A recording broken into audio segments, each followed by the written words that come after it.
मुरादाबाद में आर्यवीर सम्मेलन का आयोजन किया गया। मुख्यमंत्री योगी आदित्यनाथ ने मुरादाबाद पहुंचकर सम्मेलन में भाग लिया। इस दौरान आर्यवीर दल के कार्यकर्ता और समर्थक भारी संख्या में मौजूद रहे। योगी आदित्यनाथ से पहले स्वामी रामदेव ने भी आर्यवीर सम्मेलन में लोगों को संबोधित किया। सीएम योगी ने लोगों को संबोधित करते हुए कहा कि आर्य समाज ने आजादी के लिए आंदोलन चलाने में बड़ी भूमिका निभाई थी। योगी आदित्यनाथ ने कहा कि धर्म को बचाने के लिए आर्यवीर दल है। इसके साथ ही मुख्यमंत्री योगी ने अयोध्या राम मंदिर का जिक्र करते हुए कहा, अयोध्या में भव्य राम मंदिर का निर्माण हो रहा है।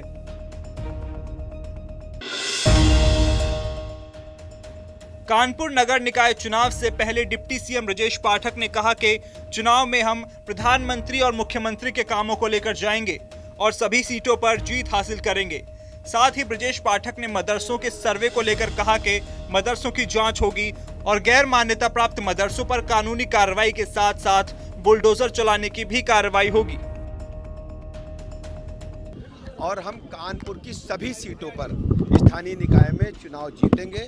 उसकी बृहद तैयारी बिंदुवार आज हम लोग तय करेंगे और हर स्थिति में आदरणीय प्रधानमंत्री नरेंद्र मोदी जी की गरीब कल्याण नीतियों को लेकर के, आदरणीय योगी जी के लॉ एंड ऑर्डर को लेकर के आम जनता बहुत खुश है। गरीब आदमी, आम आदमी अपनी सरकार समझ रहा है और जहां भी मैं जा रहा हूं आपको भी इस बात की सूचना है कि भारतीय जनता पार्टी को लगातार जनता अपना आशीर्वाद प्रदान कर रही है। गुजरात के नर्मदा जिले में आयोजित कानून मंत्री और कानून सचिवों के अखिल भारतीय सम्मेलन के उद्घाटन में प्रधानमंत्री नरेंद्र मोदी ने वीडियो संदेश के माध्यम से लोगों को संबोधित किया। इस कार्यक्रम में राज्यों और केंद्र शासित प्रदेशों के कानून मंत्री और सचिव शामिल हुए। भारतीय विधि एवं न्यायिक प्रणाली से संबंधित मुद्दों पर चर्चा करने के लिए सम्मेलन का आयोजन किया गया।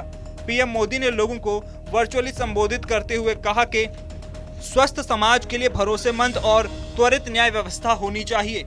साथ ही प्रधानमंत्री मोदी ने कहा कि जब न्याय मिलता है तो संवैधानिक संस्थाओं के प्रति लोगों में विश्वास बढ़ता है।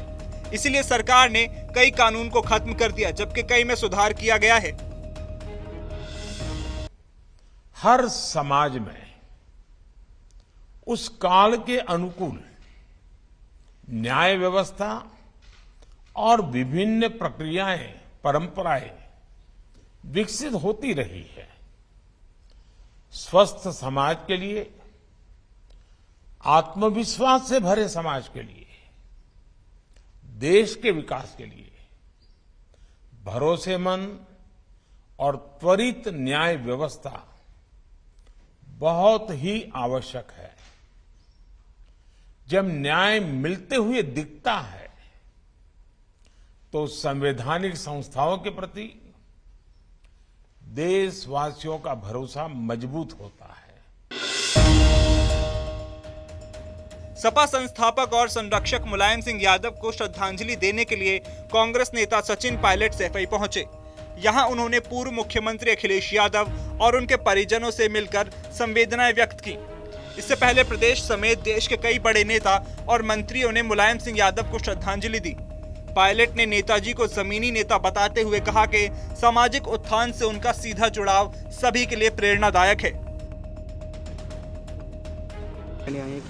स्वर्गीय मुलायम सिंह यादव साहब ने उत्तर प्रदेश समेत पूरे देश की राजनीति में अपनी एक छाप छोड़ी थी और समाजवाद की परिभाषा को उन्होंने दोबारा जनता के सामने लेकर आए थे। उनका बहुत योगदान रहा उत्तर प्रदेश में भी और देश की राजनीति में, और एक बहुत ही जमीनी से जुड़ाव रखने वाले व्यक्ति थे। उनको आज हमने श्रद्धांजलि दी है। यूपी के बाहुबली पूर्व सांसद अतीक अहमद की मुश्किलें लगातार बढ़ती जा रही हैं। अब प्रयागराज पुलिस पूर्व सांसद की 2 और संपत्ति को गैंगस्टर एक्ट के तहत कुर्क करने के लिए लखनऊ पहुंची। प्रयागराज पुलिस ने इसमें लखनऊ पुलिस की मदद भी ली है। दोनों संपत्तियों की कीमत करीब 33 करोड़ रुपए आंकी गई है। शनिवार दोपहर में कुर्की की कार्रवाई की गई थी।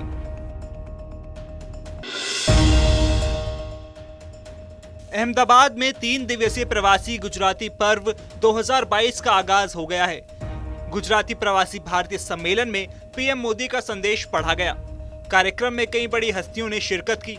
इस सम्मेलन में 20 से ज्यादा देशों और 18 राज्यों के करीब 2500 गुजराती शिरकत कर रहे हैं। बता दें, प्रवासी गुजराती पर्व 2022 15 से 17 अक्टूबर तक चलेगा।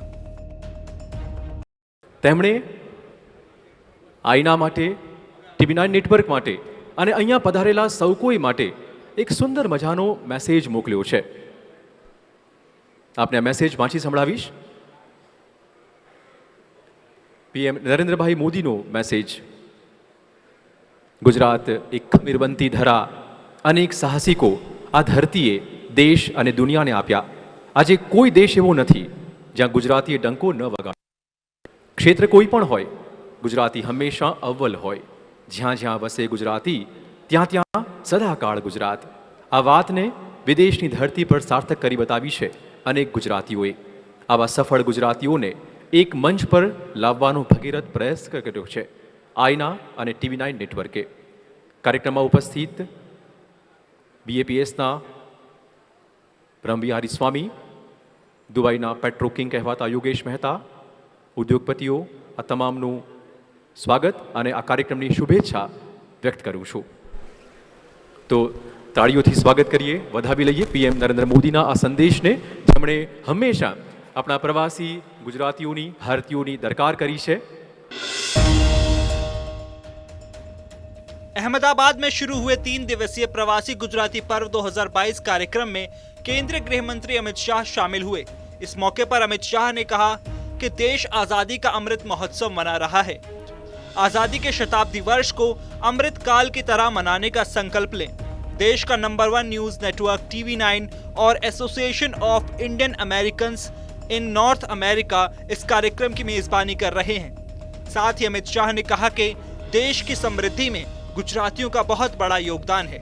उन्होंने TV9 को इस कार्यक्रम के जरिए गुजरातियों को सम्मानित करने के लिए धन्यवाद दिया.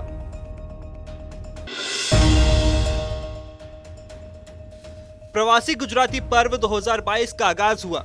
गुजरातियों के सबसे बड़े पर्व का शुभारंभ करते हुए TV9 न्यूज नेटवर्क के MD और CEO वरुण दास ने कार्यक्रम में शामिल होने वाले दिग्गजों का स्वागत किया. इस मौके पर उन्होंने ब्रांड इंडिया बनाने के लिए गुजरातियों और तमाम प्रवासी भारतीयों की सराहना की. TV9 न्यूज नेटवर्क के MD और CEO वरुण दास ने रूस यूक्रेन युद्ध के दौरान भारत के स्टैंड को भी सराहा.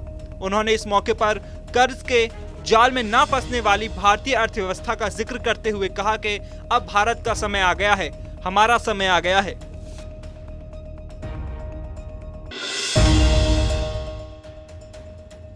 सीएम पुष्कर सिंह धामी ने चंपावत के टनकपुर स्थित doctor APJ Abdul Kalam engineering college में आयोजित रोजगार मेले का उद्घाटन कर कॉलेज में मुख्यमंत्री घोषणा के अंतर्गत निर्मित लाइब्रेरी, प्रयोगशाला और स्मार्ट कक्षा का शुभारंभ किया. रोजगार मेले के माध्यम से प्रदेश के युवाओं को रोजगार प्राप्त होगा.